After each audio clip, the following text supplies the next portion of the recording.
we just don't know. But what is your expectation? What would you want from him? And from your knowledge of what you know, like you obviously you watch football in Thailand sometimes, so you obviously so from your knowledge of from your knowledge of him, what do you think he's going to bring to United? Um, you know what? It's hard because I could just rattle off what I expect from him in terms of his play. Yeah, Give us a bit more control, give us a bit more intensity. But then the question or the thing that Max is always flagging is the players, yeah, right? So even if he wants to implement his football, which I think should give us a bit more intensity in terms of purpose in our attack, are the players going to actually fulfill that? So use that word have to again. No. Yeah, yeah, but it's that have to, right? It's not, but it's the hunger for it. So I look at this game, and when Tom asked me midweek, who do I think it's gonna stay, and I said Ganacho, because the boy's hungry. Whether he does the right thing all the time is another question entirely. But you mirror him and Rashford in exactly the same situation 10 times, you see a hungrier player in Ganacho. So it might be what he does that's needed, and Rashford can't replicate on the other side. And a lot of these games, or a lot of the ways managers want to play, everyone needs to buy in. Everyone needs to do their job. Once one person's not doing the right thing, it doesn't work. So that's going to be, I think, the hard situation.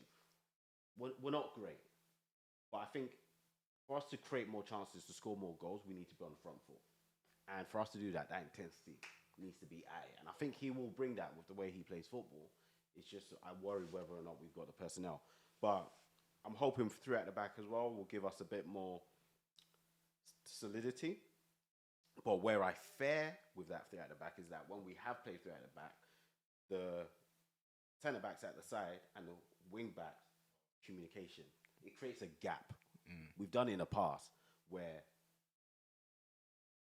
there's just a gap, as if like you've given me a new formation, but I don't know exactly where I'm going to be, and there's that miscommunication. That's training groundwork. That's training groundwork. So I'm hoping he can lock that up because I have seen us play it in the past, but it's always left that gap. Yeah. So if he's the manager I'm expecting him to do, he'll lock it down.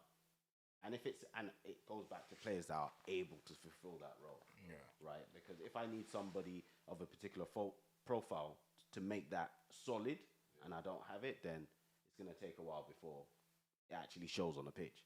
Do you think it's something that in terms of the players, that's something like the board in you think they would have thought of, because they will want to bring, as you said, we don't have money to go and splash on buy new players, so the manager that they'll bring in will have to be in line with.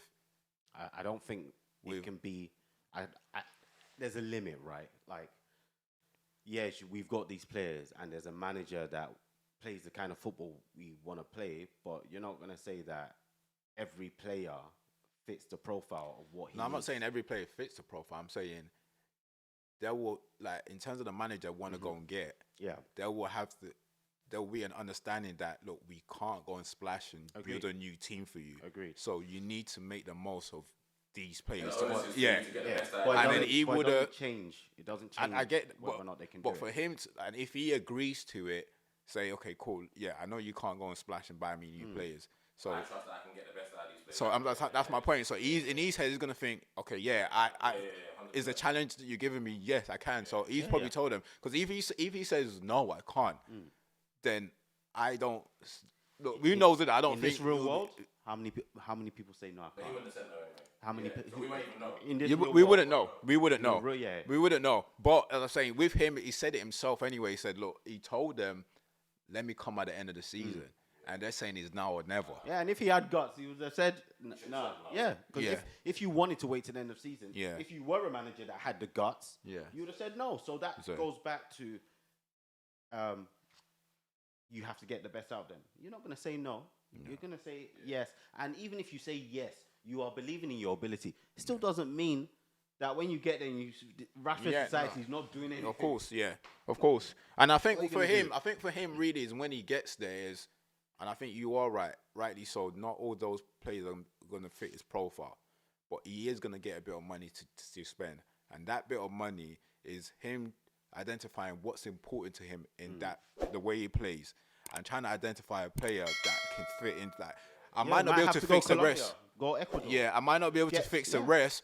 They might not fit the profile, but when I do get this money to spend, I only need to identify whatever is important, whatever is the centre back that's important to him, or he feels like the centre midfielder or the striker that's more key, or all the wing backs is more key to his system, then he's going to spend the money on that. Because we are going, if we're realistic, because if we say that we were on the borderline of PSR rules, realistically, we don't have that much money to spend. We spent 200 million in the summer.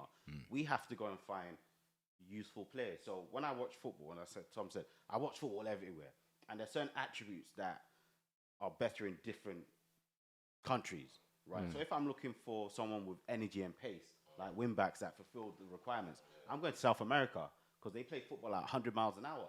So I think it's those situations that you can't be looking at the top leagues and saying, oh, that player, that player is 60, 80. Perfect profile, but he's going to cost me 50, 60 million. I might as well go to South America, pick up someone for 10 million and mold them into our own. So I think that's what he's going to have to face until we can offload the likes of Anthony and the other ones that are just not. Him at the board though, because he won't have. He won't. 100%. But they'll speak. Jason Walcott. He's got the right setup now. But we know we can't be spending money. Yeah. They already know before you even come that this is the remit, it's what we can. But when I look at that, you made a good point about the whole Rashford and the profile. I just like if I'm a United fan and I'm watching my manager come in, I'm fuck the players now. The players have let me down for years. And I'm a United fan, innit? So I have no favourites. I have no favourites. With the Arsenal team. So if I'm Amorim and I'm like, okay, cool, Rashford is whatever he is to us now, but if he's not doing what you think he needs to be doing, then feel no way to take him out the 11 100%. and take him out the matchday squad. No, 100%. And also, if you feel like, listen, we got to offload, then let's offload him. 100%. We're ready for that. Keeping him around, Bro, we're ready for that. Why ask him to do?